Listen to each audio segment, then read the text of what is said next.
Do you have trouble making new habits stick? I got this question from a client. Demir, I'm neurodivergent, ADHD to be specific, and I'm very worried about my ability to build new habits into my life sustainably. So how do I ensure that my new habits stick? Okay, let's get into it. Really quickly though, this video is sponsored by Lifehack Tribe. Stick around to the end to learn how you can get your first week for just $1. Okay, something I hear often from my clients with any sort of neurodivergence is that they could be great at something for like 2 weeks, and then it all starts to fall apart.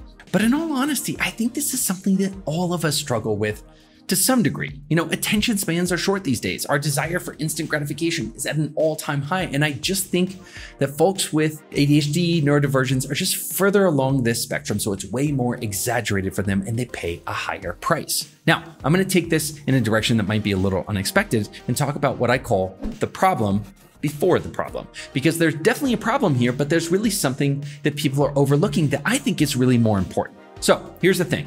Our culture is currently obsessed with habits. I just can't change that. Endless pieces of content talking about positive habit formation, how the simple act of forming a new habit can change your life, blah, blah, blah, blah, blah. And evidently we need to form habits around so many new things: dieting, food, productivity, hygiene, meditation, self-care, sleep, morning routines, spending money. The list is just like longer than my arm. I mean, it's not bad to be obsessed about habits. But the problem is, like most good things, just because a little is good, gang, that does not mean a lot is better. So what about all the energy that this takes up? I mean, if you've ever tried to create a new habit, you realize it requires massive focus and energy and willpower to resist bad habits and form good habits. And we have to expend that energy, sometimes months at a time, to really lock that habit into place. And that's in the middle of living a busy life where you're already overwhelmed and overworked. So if you are neurodivergent, it's even worse. You might even have a smaller supply of willpower, and you need to be really, really careful about how you drain that supply down. So gang, before you look to change your habits, try as hard as you can to change your environment. So example, if you're working in an open office space, you're probably gonna find it hard to develop a habit of focusing, no matter how hard you try, because that environment is fighting you the whole way, every moment of every day. It's like you're swimming against the current. So listen, could you do it? Maybe, but it's gonna be 100 times more difficult, if not impossible, to create a focus habit in an open office floor plan. Okay, here's another one. If you have old ratty workout clothes and you work out in a cold, wet basement, that environment is not supporting you in creating a workout habit. I mean, in fact, it's fighting against it. I mean, if you're really serious about supporting your workouts, maybe it's time to get that cool gym membership and buy those sexy workout clothes or buy that Peloton. Now, does that guarantee that you're gonna start working out? No, we've all been there, but at least you're not swimming against the current. This, my friends, is what I call re-engineering your environment. And what's so great about re-engineering your environment is it doesn't require any willpower in order to continue the behavior, which is so awesome. Here's a small example from my own life. I like ice cream and I eat it too much. So I wanted to stop eating ice cream and just get into a more positive evening habit of having tea in the evening. But here's the thing, I love ice cream and it's there in my fridge. So every night after dinner, you know where I was going to get that ice cream, right? But what's the easiest way for me to stop eating ice cream? Is it for me to resist the temptation or just to keep it out of my house? So I did that. I just simply didn't have ice cream in the house. So today, the only way I can get ice cream is to leave my house, walk 5 minutes down the street, go to a custom gelato shop and get it there. But of course, I also have to plan around my other responsibilities like family commitments and work schedules. So what I did was I created friction for eating ice cream. I made it harder to give in to the craving and eat ice cream and easier to just make tea.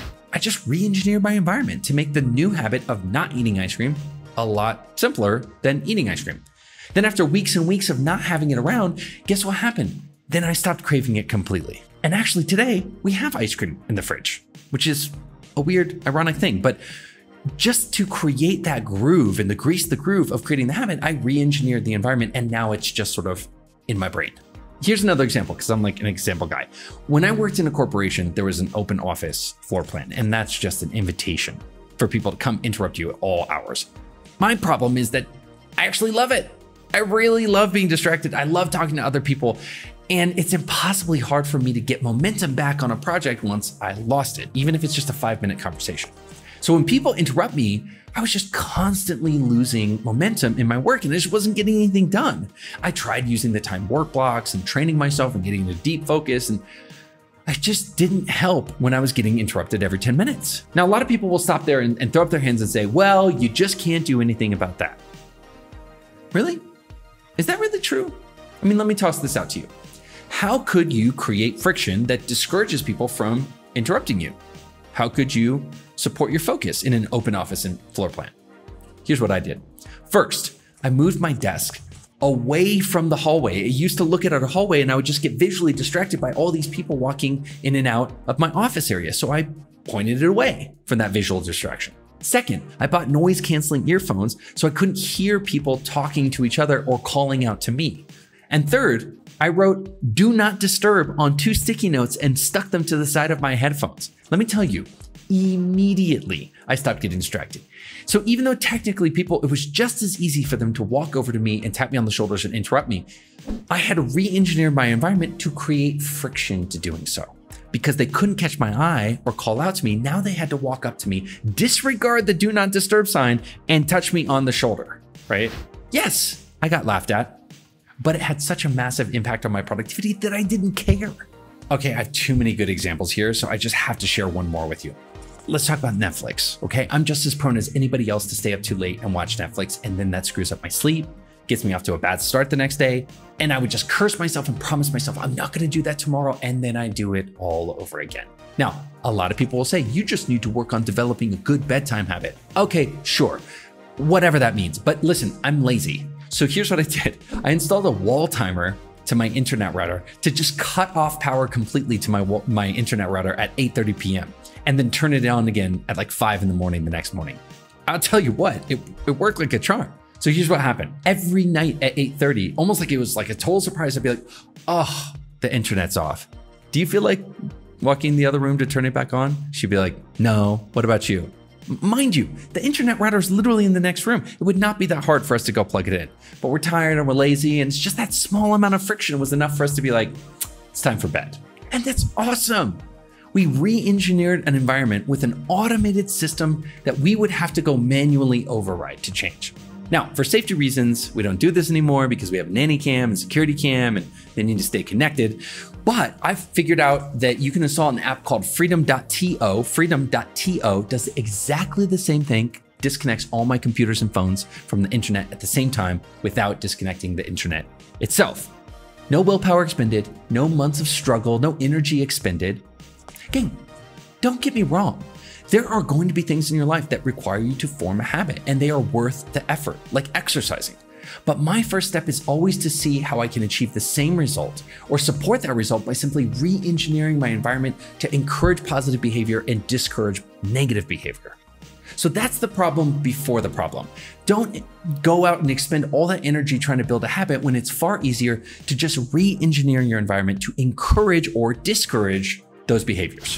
Folks, let's just take a minute to talk about today's sponsor, the Lifehack Tribe. Lifehack Tribe is a monthly membership program that we created for those of you feeling overwhelmed, overworked, and disorganized. It's like a pro sports team for your productivity. And here's what we do. We give you everything that we've learned about productivity and more. We support you.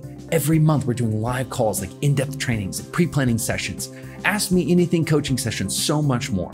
What we're doing is we're supporting each other to create our highest level of productivity so we can go out there and build the kind of life that nobody else gets to have. So I'm gonna offer you a pretty sweet deal right now. If you sign up using the link below, you'll get your first week in Tribe for just $1. Gang, if you're ready to create your freedom lifestyle and get it together, click the link in the description below. Now, I wanna hear from you because the truth here is that you've probably already done this lots of times without consciously thinking about it. So what is an example of a way that you have re-engineered your environment to actually reinforce behavior rather than creating a habit? And do you want to see a part 2 of this video where I talk about my advice for building sustainable habits? Let me know in the comments. Gang, as always, if you like this video, give us a thumbs up if you think we've earned it. And if you're obsessed with human potential and living your best life like we are, consider subscribing. Join our journey to complete lifestyle freedom. All right, I'll see you in the next video.